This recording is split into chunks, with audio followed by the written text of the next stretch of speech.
recording now, and you can just look right at me as Okay. we're doing this. Okay, so today's date is November 7th, 2019. I am at the Clay County Heritage Center in Spencer, Iowa, and my name is Sarah Maniscalco Robinson, and I am interviewing. My name is Will Horsley. Okay, and could you spell Horsley for me? Absolutely, Horsley. And what's your birth date? Sure, 10/16/1982. 1982, and where were you born? I was born in Davenport, Iowa. Oh, Davenport. Wow, we are a little bit ways from home. Did you grow up in Davenport? No, we lived in Davenport for about a year and a half, and then at that time, my mother's father passed away, and we relocated to Northwest Iowa. Okay, So- and where was that in Northwest Iowa? Emmetsburg. Okay, so were you raised in Emmetsburg then? Yes. Okay, so what was it like growing up in Emmetsburg, Iowa? Yeah, so I grew up with a strong passion for outdoors and natural resources.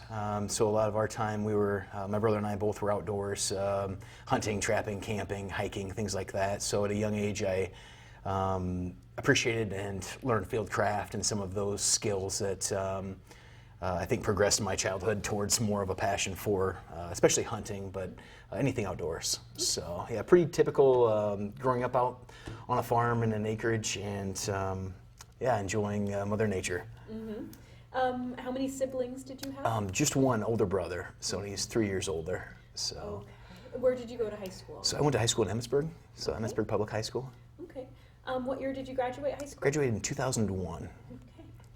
So, do you remember a time in your life where you thought that military might be a future for you? Absolutely. I think probably the middle school time frame. I really, again, having a passion for being outdoors and being dirty and being just that typical Midwestern boy. We would always, I guess, kind of play. I don't want to say play war, but we would kind of, reenact combat and things like that. And I think our society today does a good job of promoting those aspects through maybe G.I. Joes or action figures or shows on TV. So you're always somewhat interested. I think that's just any red-blooded American young adult. But yeah, my brother and I definitely had that passion, and it would have most certainly crossed our minds, as well as my grandfather was a Marine in World War II and served in the Pacific, and then my uncle served in Vietnam. So there was definitely a family tradition that I think also, I don't want to say pushed us, but it definitely promoted that mindset. What do you think it is about being a Marine that wanted you to do that path? I think the Marine Corps for me was the challenge of it. I feel like with the Marine Corps being a very, very small branch of our armed forces and having somewhat tasking roles and objectives and MOSs, I feel like just that challenge, proving to myself that, hey, I can push myself beyond what I mentally believe is possible. And I think the Marine Corps does a great job of building you up in that mindset where you really do feel like, hey, mission accomplishment is essential, and you will do whatever it takes, no matter what it takes, to accomplish that goal. Mm-hmm. So I noticed that you graduated high school in 2001. That was a very significant year in our nation's history. Can you tell me about how you experienced September 11th? Absolutely. At that time, my brother served with the 1st Marine Division out of Camp Pendleton, California. And actually, during the attacks in New York on 9/11, I was on the USS Tarawa doing a Tiger Cruise, which is just a big Marine Corps PR event where the family of the Marine can fly out to Honolulu and then basically float with the Marine back to San Diego Bay. So during 9/11 attacks, I was on a USS Tarawa on a Marine Corps transport ship, and gosh, I guess it was just kind of the routine, the float, if you will, a 6-month deployment that my brother had just finished up serving. So that gave me a real transparent and candid experience to what the Marine Corps life was like on a ship. And without a doubt, I think anyone, again, that's a good, true American would feel like they needed to do something to serve their country, and to better their country. And if 9/11 did not put that into perspective for us, I don't know what would. So that was definitely a turning point, and I do believe that was something that most certainly promoted my decision to enlist and to serve. And at that time, I was attending Iowa Lakes Community College, and like a lot of 18 and 19-year-olds, I didn't really know exactly what I wanted to do for a career or for a profession. So military service was definitely a strong option. I took that. So you were on a ship when September 11th happened. What did the crew do? Like, were you rushed off, or did you just get to? Sure, we were I'd say 2 days in transit from Pearl Harbor back to San Diego, and at that time there was a lot of confusion and questions like, what will they do with all these civilians on this ship? And they stayed on the standard operating procedure and that course. They took us into San Diego. We offloaded, and basically at that time, I think kind of the entire nation was somewhat, I don't want to say shut down, but it was somewhat in a mode where there's just a lot of confusion regarding logistics. And we were somewhat skeptical that the Marines that had just come in from that deployment that my brother was a part of or attached to would maybe go back on deployment or whatnot. But with them coming in from Hawaii, there was already another Marine Expeditionary Unit that had been deployed, so there wasn't really a lack of troops in that area of operation. But it was an awesome experience. It's, I guess if you could look at it from a perspective of a young adult that was interested in serving, it really gave you a candid look at those experiences that those men and women of our armed forces go through every day. So I loved every second of it. That would be because everybody else kind of experienced it from the television. Mm-hmm. But it was like, oh, are you gonna turn around and go to war or what? Sure. So I know a little bit of your background that your brother was in. Mm-hmm.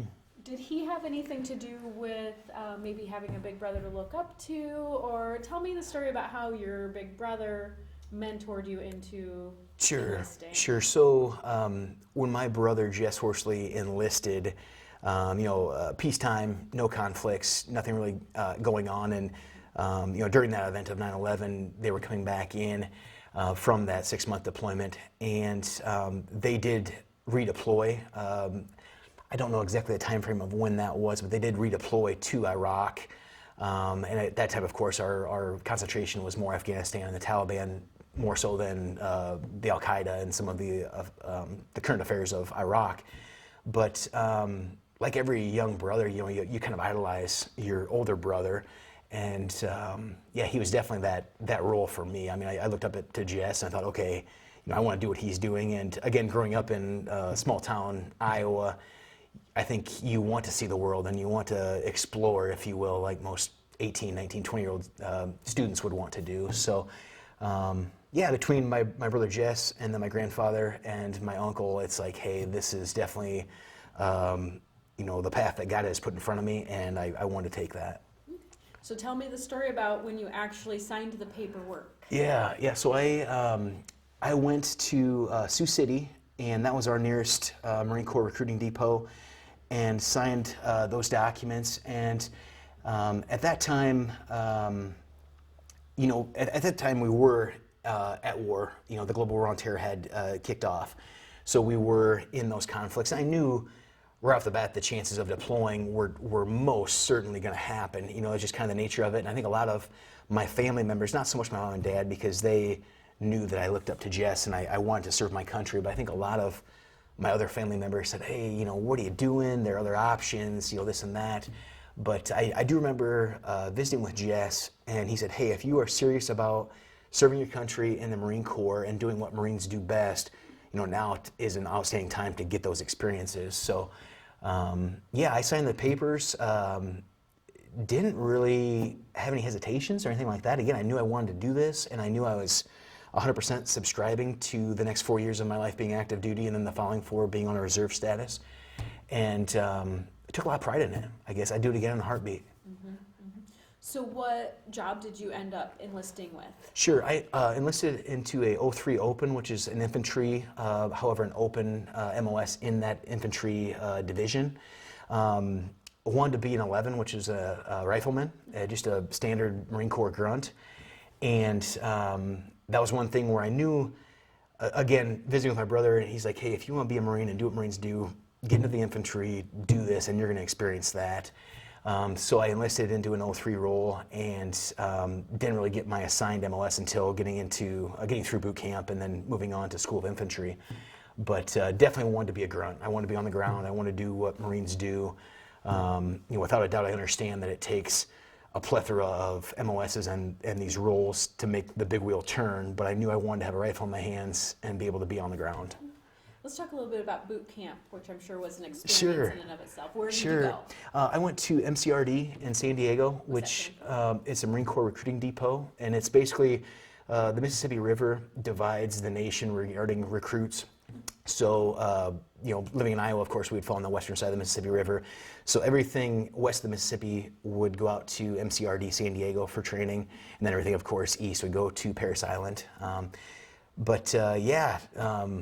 Basically said goodbye to my family and my loved ones, and flew out of Sioux Falls, South Dakota, to San Diego. And I can remember at that time I was with a couple other recruits on the airplane, and just the support that you would get from the folks as you walk through the airport is really motivating. And of course, I did my homework. I knew a lot of the Marine Corps general orders, knew the physical fitness aspect of it, and again, having a brother helps, so I can ask these questions and get transparent answers from my brother Jess. But I remember buying a guide on Marine Corps boot camp. Again, studied those general orders, so I feel like I was somewhat prepared. At that time in my life, I took my physical fitness quite seriously, so I was very fit and felt like I knew I needed to do 20 pull-ups to get my perfect PFT score. I needed to run my 3 miles in 18 minutes. My sit-ups, I knew I had to get 100 crunches in 2 minutes, so I trained for those aspects. And I guess I felt like, and I'm biased, of course, but I feel like Midwesterners really excel at boot camp, and I'm sure that's throughout any branch of the service. I just feel like that work ethic and the grit that Midwesterners have really promote us to do better in the branches of the service throughout recruit training. I hear that a lot, and they know if an Iowa person is coming in that they're going to get a better quality of work ethic. Mm-hmm. We're just made of tougher stuff, I guess. We'd like to think so. I don't know if it's true, but yeah, we're biased. So how does the Marine Corps, after basic, what's your next stage in training? Yeah, so upon completing our boot camp, you would then get assigned your MOS, and I was assigned a 0311 and was assigned to Camp Pendleton, and it was Camp Horno was where the School of Infantry for the Marine Corps is based out of. So got home from boot camp. I had, I want to say, 9 or 10 days boot camp leave. And at that time, had been dating my now wife for approximately 2 years. And I knew that if there was anything for certain in my future, it'd be that boot camp leave upon completing boot camp. So married my wife, Stephanie, at that time, and kind of had a shotgun wedding. Did over the course of about 76 hours. And flew out to California and went to SOI. And again, was with a lot of like-minded individuals, motivated. I feel like all of us were very motivated at that time to excel our training, do the best we can in our training, and then get into the fight. Okay. What does SOI stand for? School of Infantry. Okay. Yeah. So after you were done with infantry school, then where were you stationed for your permanent duty station? Yep. I was assigned to 3rd Battalion, 7th Marines, and they're based out of 29 Palms, California. And that's the headquarters for the 7th Marines on the West Coast, part of that 1st Marine Division. And that was kind of a interesting experience where, I think you get that mindset, like there are so many battalions of infantry Marines that are stationed out of Camp Pendleton. And it's kind of like the luxury of living in San Diego and LA and that West Coast lifestyle. And now I'd say definitely fortunate for me, but I was stationed in 29 where basically it's 70 miles north of Palm Springs. So you're basically in the high desert. The lifestyle is just rough and rugged and unforgiving. And, if you took San Diego, you'd say it's like a 9.5, and I'd say 29 Palms was like maybe a 2 for just the quality of life. Mm-hmm. But to be a Marine and to train and know you're deploying, I wouldn't have any other way. I was glad that I was stationed in 29 because I think those harsher atmospherics promote a stronger Marine or a better Marine. So, I was glad that I was stationed in 29 and remember reporting to 3rd Battalion, 7th Marines, and I was a part of Lima Company at that time, Lima Company 1st Platoon. And I can remember it was a gunnery at that time. Gosh, I can't recall his name now, but basically he came down to SOI to pick us up, and we had a big chartered bus. And he said, hey boys, load up. Once we get to 29, you're gonna check in, and then we're gonna jump right into field training. At that time, they were slated to deploy into Iraq. I think it was 7 months upon us arriving, so they were gonna try to excel our training so we could be a contributing member to that battalion. But it was awesome, yeah. It was just kind of a shotgun, whirlwind 9 months of training, but it was phenomenal. And the desert is really the best place to get your body used to that, so it's not such a culture shock when you actually get to the desert. I concur, absolutely. And there's a training that every Marine Corps Infantry battalion goes through out of 29 Palms, and it's basically a 2-week evolution, but they call it the Mojave Viper. And basically they take these Marines from all across the U.S. and they bring them into 29 to train. It's exactly what you said. It's just to kind of acclimate you to those atmospherics. And we have to do that every day, so I feel like we were, again, a little bit above the ability to go to Iraq and deploy in those environments. It's kind of like the Army's equivalent to NTC. Okay. Out in the Mojave. Yeah, NTC, yeah. Sweating. Absolutely, yeah. So you were only stationed at pre-Mo for about 7 to 8 months, you said. Was your family with you, and did Stephanie stay behind when you went to Iraq? Yes, yep. So my wife Stephanie actually had family in LA, so during my 2 months of School of Infantry, she actually lived in a suburb of LA with her aunt and uncle. And so I did see her on the weekends. We had most weekends, we had a 48-hour libo. So I would see Steph, and newlyweds, and had the weekends. We just thought we were living the dream.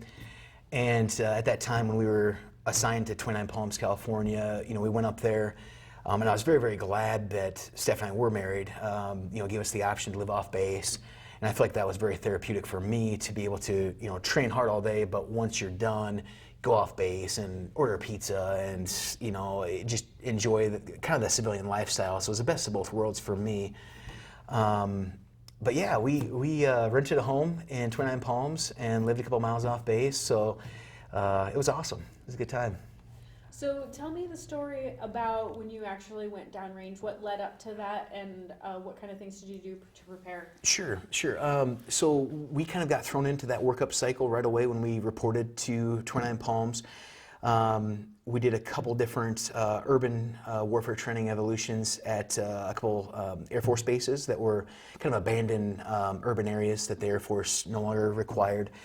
And so I'd say that 6 months was just kind of a whirlwind where we were training up. We knew what was going on, so we studied the area of operation that we would be consuming when we did get into Iraq. Studied the local populace, studied atmospherics, weather, knew an approximate force of enemy combatants. So we kind of had an idea of what we could learn from.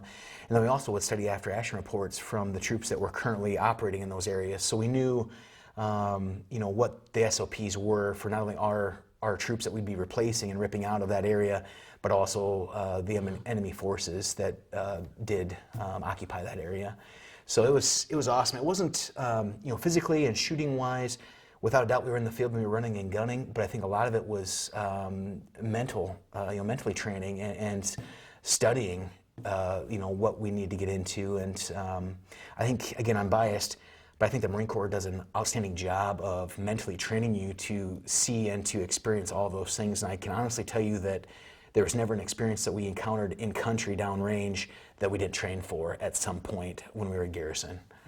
Well, I often hear that there's nothing that they can do to prepare you for what you actually see. Mm-hmm. But do you find that to be true, or did you say, hey, I remember this and I know how to react? I think muscle memory falls into play. And again, I think that Marine Corps does a good job regarding that training where, it's just repetition. And after a while, it becomes so second nature that you don't even think, you just react.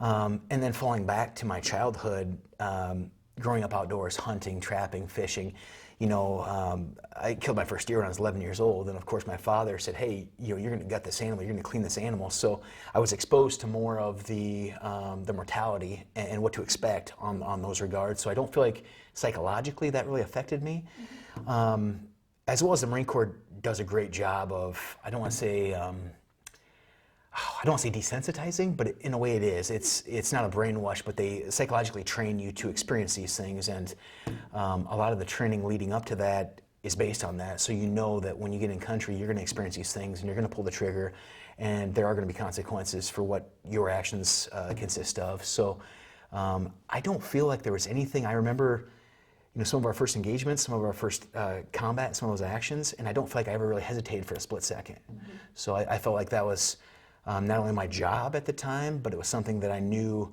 I took honor and pride in because, I volunteered for this. I wanted to serve, and if this is what my country asked me to do, then I'm going to do it to the absolute best of my ability. What year were you there?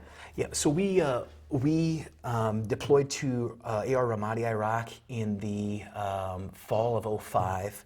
I want to say September or late August of '05, and then that first deployment was 7 months, and we ripped out of Ramadi in April of '06.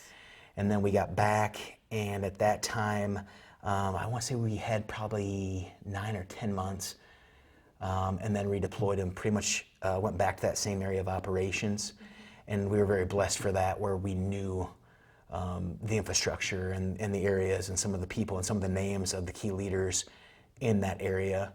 And then it was back into Ramadi for most of most of 2007. So let's start painting the picture of what that part of the world looks like and what kind of things you experience while you're there.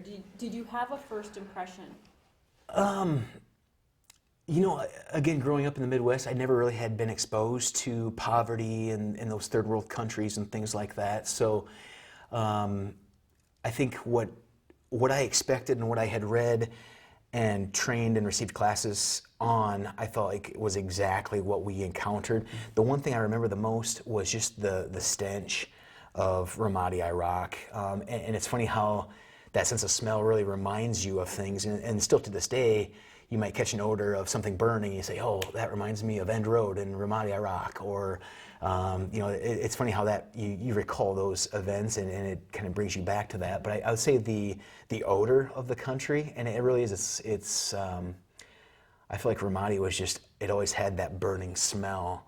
And that's what I remember the most about my impression of Ramadi when I first arrived. And the heat. I mean, it is hot in California, but there's no heat like 130-degree heat. That's correct. And we were actually, so when we first got into Ramadi, it was most certainly warm. I completely agree. And then once we kind of got into that fall, winter, we were seeing quite a bit of rain, actually. And that was one thing where it's quite ironic, but I can honestly say some of the coldest I've ever been in my life was sitting on a rooftop in Ramadi, Iraq, in a FFP, a final firing position, and once you get wet and it's 50 degrees, you're cold, and we never really wore poncho liners, any sort of water repellent clothing, so we just, being Marines, you just overcome and adapt and make it happen, and that mission accomplishment is so important. So we'd sit on these rooftops and just shiver. But yeah, I always tell people I think some of the coldest times of my life were sitting on a roof in Iraq, and they laugh at that, but it's the truth. Yeah, once you're wet, you're cold. Yeah, when you're used to the heat and then it gets to 50, you're like, oh, this is so cold. Yeah. So what would be something like a daily routine? Did you guys do a lot of patrols, and what did that look like? Yeah, so I was with a squad in 1st Platoon, and basically we broke up our 3 squads into different elements on a weekly roll. So for 7 days you might be on patrols and ops. For 7 days you might be on an outlook or a security role, and then for 7 days you're kind of in that transition where you kind of float as needed. If there's an assault or a patrol that requires more troops than a squad strength, then you would kind of fall into that or be attached to a different squad. I can remember the very first patrol that I went on, and I was very fortunate to be put into a team leader role on my first deployment. So I oversaw 4 other Marines, and I remember they took out the key leaders of 1st Platoon, and this was during the transition process where we ripped out the other battalion of infantry Marines. So basically got to work with them for about a week before they vacated the area of operation. Like a left seat, right seat. Exactly, yeah, absolutely. So basically cross-trained with those Marines. And I remember going on that first patrol, and again, it's exactly what you expected, but it kind of takes a minute just to kind of sit in, okay, It is real, absolutely. Like we've trained for this for for the last year and a half, but this time it is real. And I remember some of the first explosions, and you might hear an IED that's 2 clicks away, but it still shocks you a little bit. It's like, okay, dang, this is real. And if that explosion is what it takes for you to kind of get into that perspective, then so be it. But yeah, I remember that very first patrol. And I don't think I slept the night before because I was, I think we stepped off at like 0500 and basically went through a warning order, a briefing, and then we're going to rack out, prepped our gear, prepped our firearms, and then going to get a couple hours of rest and then step off. And I don't think I slept just because, of course, you're anxious and you're excited and you're nervous. Anybody says they're not nervous would be lying, especially on that first time you leave the wire. But yeah, it was an awesome experience. Again, I do remember there was one young lad that was riding a bike, and I don't remember the road now, but it was in the southern part of Ramadi, Iraq. And I remember a young lad was riding his bike and basically gave me the greeting of the day, just Assalamu alaikum, and I appreciate. Yeah, exactly. And that's kind of those things where seeing that one child, it motivated me. It made me feel that, we have a strong purpose here, and if me being here and ridding this area of operation from the insurgency will promote that young, person's life so they have a better future, then it's worthwhile. And, I've been a strong believer that our country in a defensive fashion, if we take the fight to the enemy on their ground, that's outstanding. Anything we can do to mitigate another 9/11 attack was what, I believed at that time. So, yeah, seeing that young lad ride his bike by and give me a greeting, it's like, okay, we're doing this right. Like, I'm glad to be here. I'm glad to do this. I'm going to do everything I possibly can to make these next 7 months a positive experience for me. How about some of the not so nice guys? I'm sure you had some interactions with them. Yeah. What kind of things go through your mind, and what kind of experiences did you have with that? Yeah. The first time we took contact, we were mortared. It was pretty much, I won't say daily, but several times a week we would receive mortars into our FOB, our forward operating base. And basically when our battalion occupied that area of operation, they split up the companies into areas of operation throughout the city. So we had kind of the southwestern part of Ramadi, Iraq, and our FOB was referred to as a snake pit, and it wasn't a very big area, maybe 2 acres, and we'd constantly get mortared. So that was probably my first contact. Of course, it's not direct contact, but it's definitely an indirect fire. And I remember those mortars impacting probably 150 yards from my location. And again, it kind of snaps like, okay, you trained for this, you know what to do, make it happen, do it, let muscle memory kick in. But again, it's kind of a surreal feeling. It's like, okay, do this. It's your livelihood on the line to make this happen and to get through this. So of course you take cover, you hit the dirt, you basically let the mortar barrage complete and then find cover. And yeah, that was probably my first experience in Ramadi, and that happened the first day that we actually got into our FOB. So we knew that kind of set the tone, and without a doubt with our U.S. forces running reconnaissance and surveillance and target acquisitions, the enemy combatants do the exact same thing. So we knew going in there that we would expect higher resistance and more contact that first couple months because the insurgency want to test you. And that was our goal, was to go out there and take the fight directly to the enemy.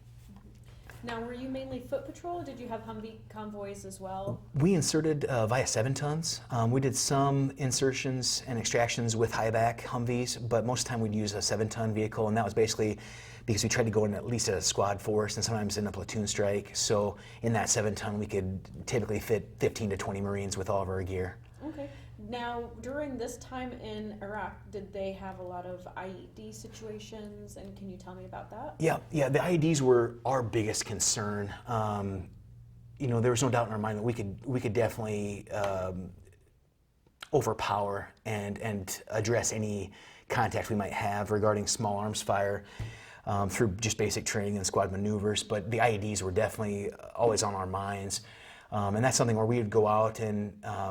I think that's where your situational awareness and just being a good observer really came into play, because you could run a patrol up and down the same street 100 times, but if you can memorize how that street is configured, The next time you step out and you say, okay, well, I knew that that wire was not there, or I knew that that rock was not in that position yesterday when we walked through this area. So something's going on, something's been disrupted, and most likely it could be an IED. Our first IED, golly, out of that entire 7-month deployment, we had 15 killed in action and 105 wounded out of our battalion. And that, in the Marine Corps standards, was somewhat acceptable casualties for our operation and the time that we were in Iraq. But I cannot recall the very first IED that our platoon encountered. I would say it'd be sometime in the next 2 weeks or so, once we kind of acclimated to that area. And without a doubt, the vehicles, they would target the vehicles. We also encountered and detained Iraqis that would cut the floorboards out of cars or SUVs and basically take that 155 and drop it, try to get in front of a convoy, drop it through the floorboard in front of a patrol or a convoy, and then detonate that at that time. So there was also a mobile threat. We did have a lot of times where there were certain situations where if a convoy would drive down a main MSR, a main supply route, you might see something different where, this person that maybe had pigeons on this rooftop would release pigeons. So we try to be very, very observant on things like that and pick up on those keys. And,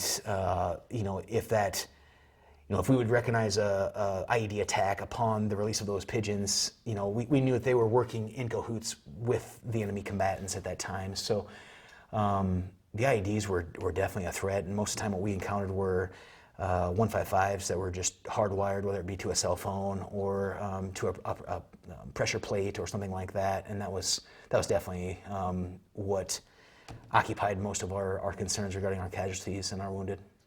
Did you ever have any instances or find a pattern of behavior of the locals where they didn't necessarily tell you, but you knew something was up?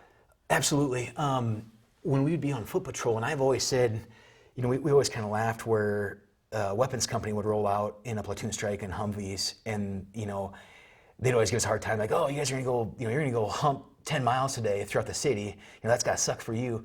I would much rather be on my feet than being a Humvee every day of the week. In Ramadi, when we were operating in that area, I feel like the vehicles were so much more susceptible to those IED strikes. One thing I would really notice, and it was not uncommon, but before we would get hit by an attack or an ambush, there was no local populace. It was almost like they warned, or maybe the local populace just knew that, hey, these guys are in this block, so I'm going to keep my family and my kids inside, because they knew that at some point, a firefight would erupt. But that was always one thing, that if we were on a patrol, and especially once you leave the wire and you're patrolling out, everything was hunky-dory, just a typical day, and then you'd come back and it was just ghost town. You knew, okay, we're gonna get hit, so stand by, keep your head on a swivel, everybody do your job, cover your zones of fire, and it was basically what we saw more times than not were at intersections where you're crossing, intersections in areas of open, long-range visual. I mean, it'd be easy for an Iraqi sniper or someone to stand off at 200 yards, and as you're running across that roadway, it's easy for them to have good cover and concealment and take shots at that time. So, we tried to study the local populace and learn from them, and there were always areas that were just more prevalent to being attacked. So I can remember, we called it Sunset intersection, but that was route N Road and 295, and we called it Sunset. But there were always IEDs in that intersection. So we just kind of, after a while, you plan on it. You say, hey, there's going to be an IED there, so let's take caution. Let's take an extra 5 minutes and really put eyes on that intersection and look for those key things that were not there before, so we could set ourselves up for success. Now, as an 11 series, would you have specific medical training, or would you guys rely on your corpsmen? We had corpsmen, and I'm biased being a Marine, but we had Navy corpsmen, Navy docs that were assigned to our squads, and these guys are phenomenal, not only grunts and hard chargers, but they're medical professionals through and through. And I still, I won't say I'm good friends, but I still follow some of them, whether it be on Facebook and things like that. And a couple of them have pursued the medical profession for their careers, and rightfully so. I think campaigns and series of combat, and war promotes amazing medical features and practitioners. And if these guys can learn these skill sets at 18, 19, 20, come back, go through med school, I mean, those are gonna be some of the best docs in the world. So we did have corpsmen. Tourniquets were big for us. We always carried a tourniquet in our IFAC as well. And most of the time at that point where if an IED did occur, most of the time you'd have amputees. So get a tourniquet on that wound as soon as possible. Stop the bleeding, start the breathing, protect the wound, and treat for shock. And again, that's just muscle memory. And I haven't said that for probably 10 years, but it rolls off the tongue because it's just hardwired into your brain.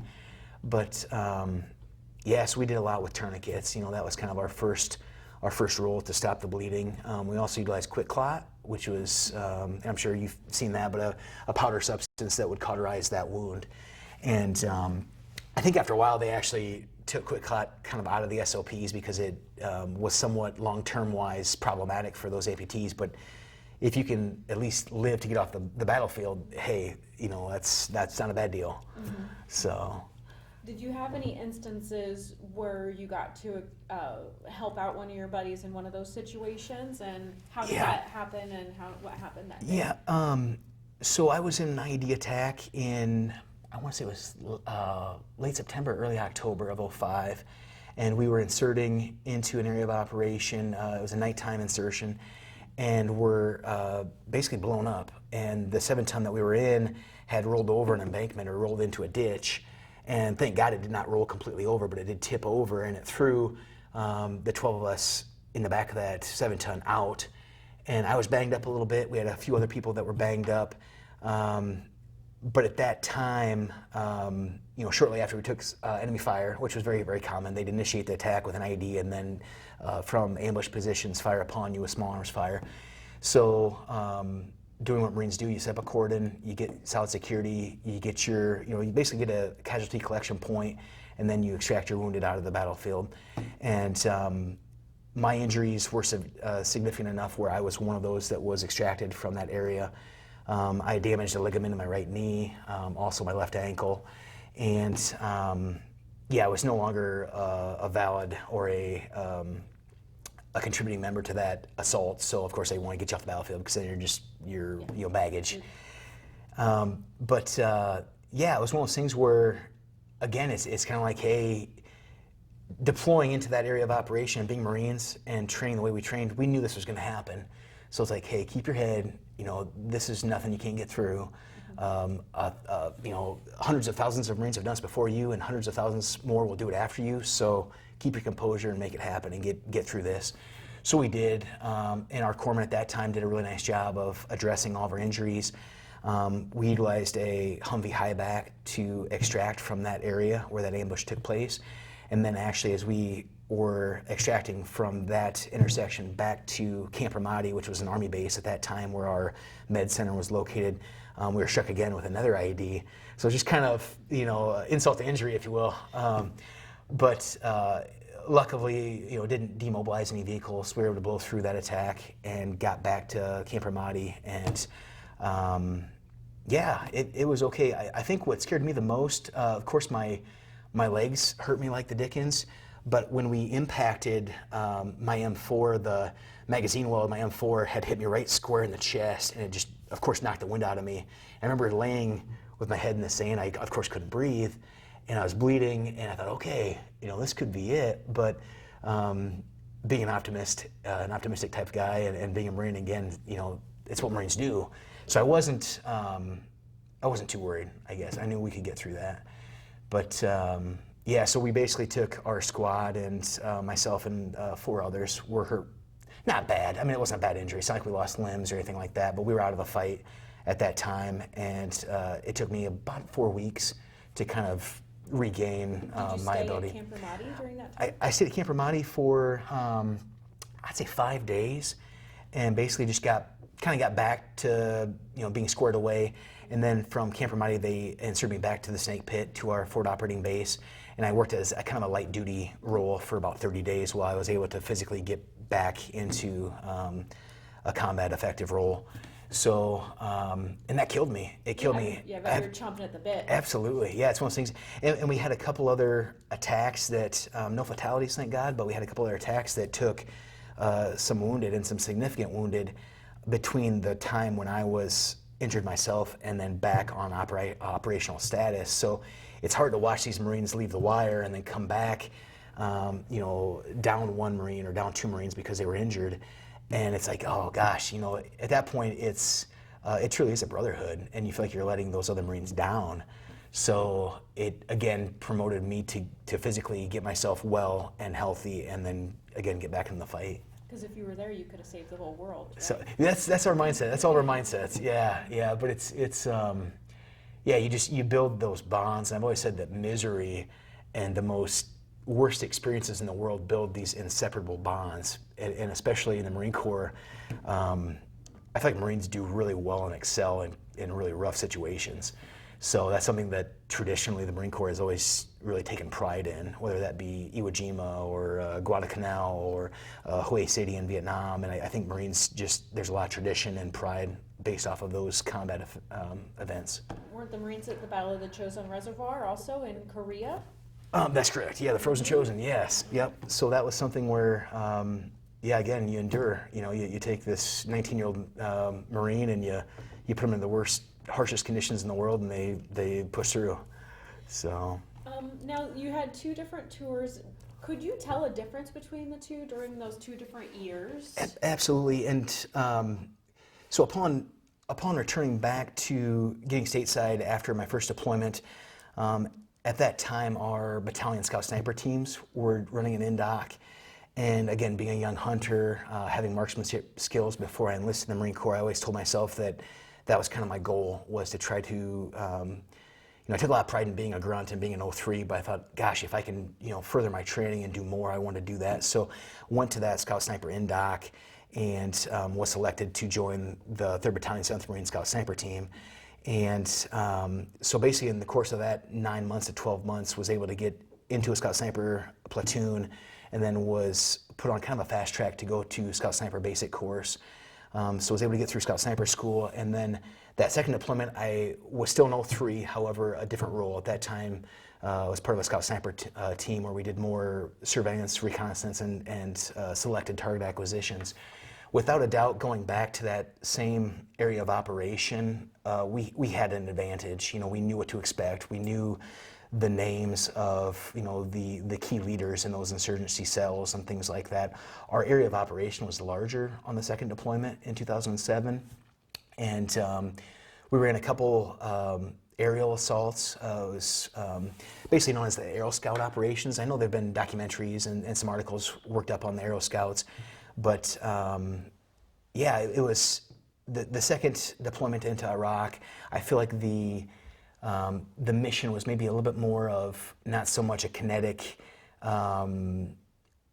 It's still a combat deployment, but we did not have the same contact like we did in that first deployment. So, and we took pride with that, knowing that hey, maybe our hard work, the fruits of our labor have come through, and the bloodshed and the misery and the fighting that we encountered in 05 and 06 have led to a more successful Ramadi, Iraq in 07. So the atmospherics were definitely different. I know, especially above my pay grade, there was considerably more work with the local populace and the local sheiks, and just trying to win the hearts and minds of the local populace. There were still plenty of bad dudes out there that were wanting to cause harm to U.S. forces, but it was definitely a better deployment. And I felt, being a part of a Scout Sniper team, in my opinion, was a safer role.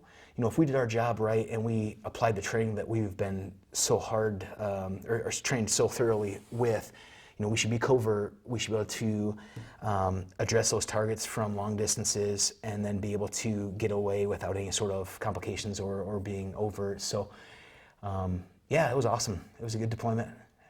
Yeah, you didn't have to go around with a big exactly. target on your back. Like, here we are. Yes. Walking through Main Street. Yeah, we were pretty slick in covert, working in smaller teams, and had firearms that we knew we would be effective at longer ranges with. Okay. Well, let's talk a little bit about the coming home process and then going into the reserves. Sure. What led to you after 4 years getting out?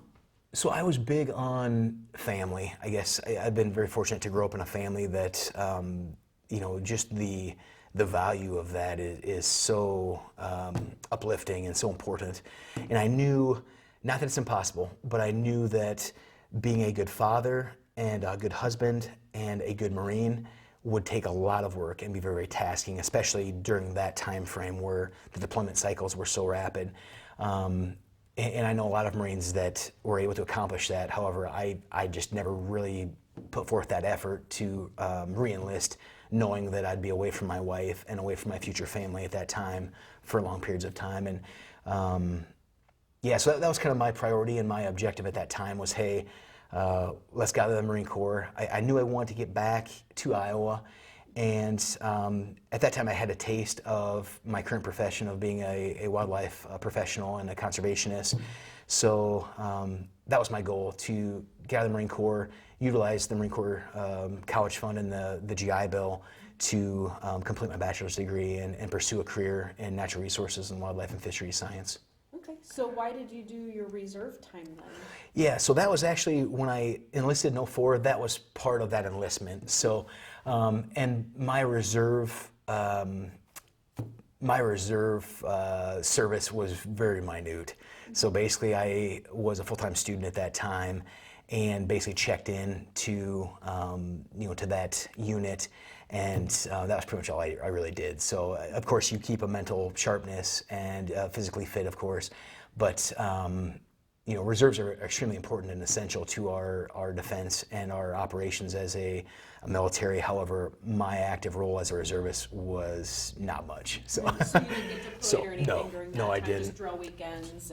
And actually, weekend-wise, I really didn't even have a lot of that. So basically, went to school, received a few phone calls, and was not needed, so never really messed with that.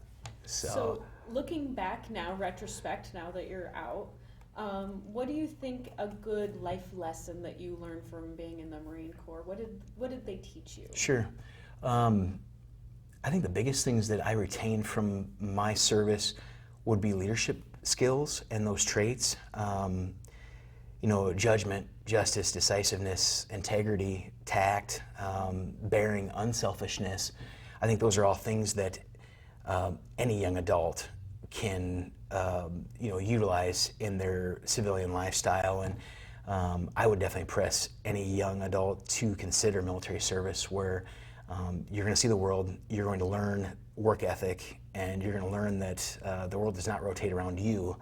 You are one very, very microscopic, small piece of the armed forces, and your role in that armed forces might be catastrophic and very, very important. But I think it's great that young adults have that option today, and that was one thing where I take a lot of pride in being able to go back to college. I didn't pay for a dime. I didn't pay for anything. Basically checked into South Dakota State University into a biology major, and everything from my pencils to my textbooks to, of course, tuition and my rent were all covered.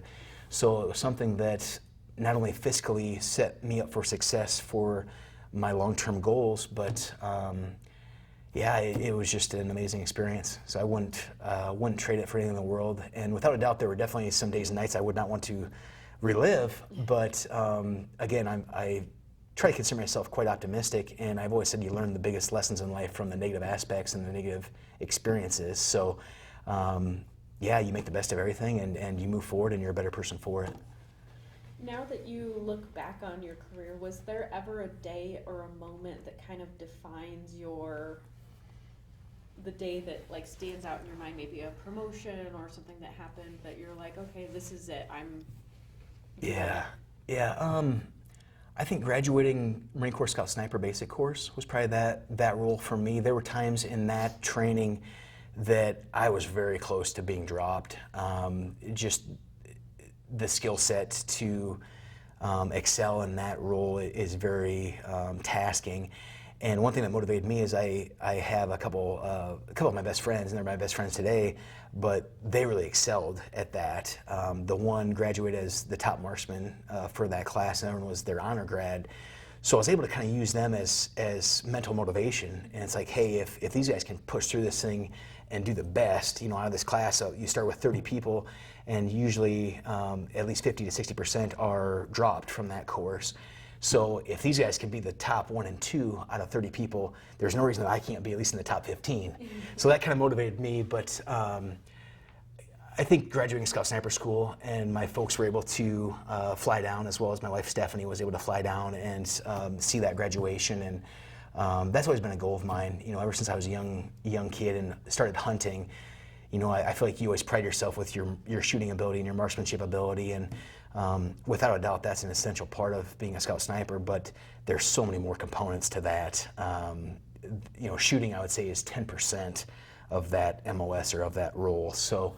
I think that was probably my moment where I said, okay, I've accomplished something, and I feel like I'm kind of on the pinnacle of what I want to do in my military service.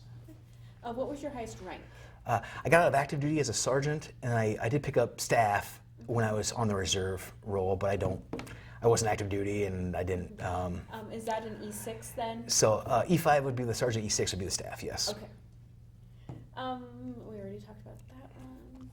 So what would you say to young people today who are considering joining the military? Mm-hmm. Do it. Yeah, put yourself out there.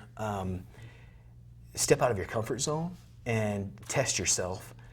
And I will guarantee you that you will, if you give it 100% of you, if you subscribe to military with 100% of you and give it everything you have, you will come out of that military service a better person, a more productive member to our society, and you'll look back on that. It might not happen right away, but you'll look back on your military service in time and say that was an amazing experience, and without a doubt a very positive time of your life. Is there anything else that I did not ask about that you wanted to talk about? I don't believe so. The only thing, other than that, the only thing I would say is I think so often there's so much of an emphasis on the veteran, it's him or herself.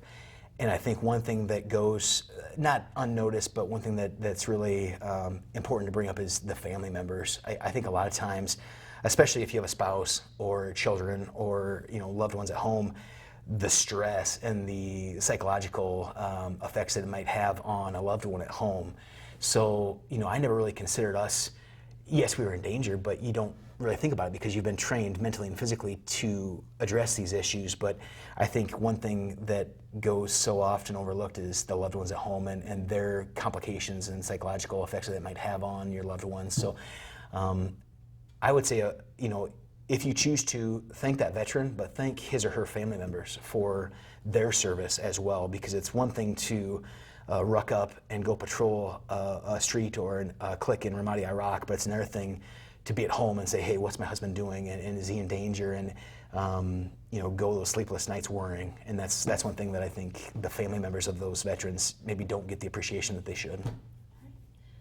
Would you like to show me what you have brought? I just brought a few things where do you have a picture? I do. I have a picture. That's one thing where I have a hard time with dates. This was our Scout Sniper platoon in Ramadi, Iraq. You can hold it and up and I'll okay. show you a little video of it. But this was basically our Tilt it platoon. down towards me. There we go. Okay. Right there. Where are you? And I am right here. So I'm the second from the left here. Okay. Look at you being hardcore. And then it looks like we got a little service photo. Sure. So this was a boot camp graduation photo, and I'll pull that dog tag real quick. Yeah, I don't want to see your social. Yeah, there we go. But so this would have been in, I guess it would have been the fall of 2004 when this photo was taken, and that's me, 30 pounds lighter and a little more motivated than I am today. But less hair. Yeah, probably so. Probably so, yeah. All right. Yeah. And then just the red things are those awards? Those were just awards, Okay. but I don't know if they really necessarily pertain. No, that's fine. Yeah. Yeah, that's the most important one because it'll be in the video. Okay. Any photos really help. Yeah. Awesome. All right, and then that's going to be it. I'm going to stop recording now. Okay.